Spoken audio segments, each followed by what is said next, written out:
Hello guys! Kasama ko si Daddy ngayon. May bago na naman tayong project.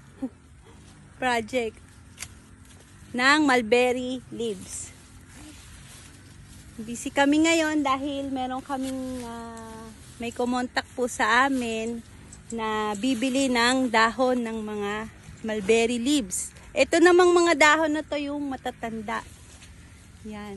Yung mga matatandang dahon ang kailangan nila. Gagawin daw nila itong mulberry essential oil extract. Yan.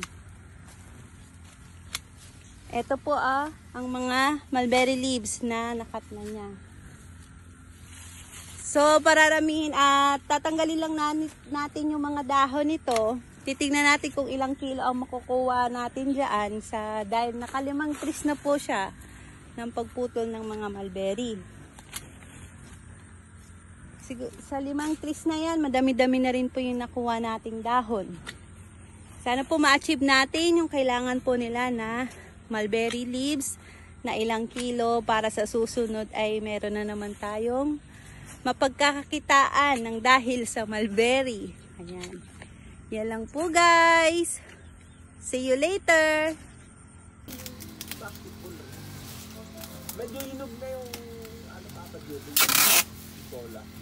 Yan na po pala guys ang ating mga nakuhang dahon. Ayan, pinabox na po natin.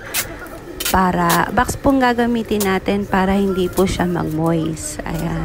Yung mga dahon na yan ang nakuha natin at nakagupit tayo ng 19 kilos na mulberry leaves. At mamaya-maya lamang po ay darating na po ang magpipick up ng mga mulberry leaves. Yan lamang guys. More powers to us. More business adventure po ng dahil sa mulberry. Thanks for watching guys. Bye-bye.